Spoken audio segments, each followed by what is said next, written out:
เนี่ยบาดថ្ងៃនេះគឺធ្វើកិច្ចបុកនៅប្រទាលសង្កត់នៅដៃគូប្តីប្រពន្ធ3គូទៀតហើយបាទនឹងជាប្រភេទ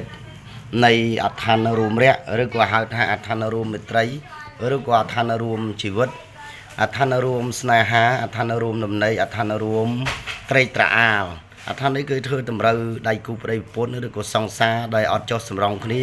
អត់ស្រឡាញ់គ្នាបែកចិត្តបែកកាយប្រែចិត្តប្រែកាយគឺយើងអាច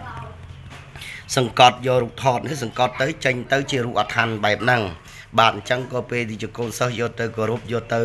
ដាក់ចប់តាមខ្លួនទៅវាបង្កើតនៅសុភមង្គលសេចក្តីស្រឡាញ់ឲ្យកើនឡើងទ្វេដងហើយធ្វើឲ្យការរស់ស៊ីរបស់យើងរីកចម្រើនធ្វើឲ្យភាពជោគជ័យនៃជីវិតរបស់យើងនឹងទៅមុខកាន់តែជោគជ័យដោយបំណងប្រាថ្នា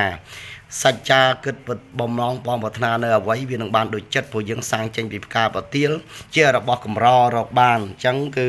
ខ្ញុំយកធ្វើតម្រូវសម្រាប់កូនសិស្សអ្នកដែលគេធ្វើពិធីកិច្ចមួយអញ្ចឹងកូនសិស្សដែលយកទៅហើយគឺសុំឲ្យហេងណាហ្នឹងហើយធ្វើកិច្ច3គូទៀតទៅហើយ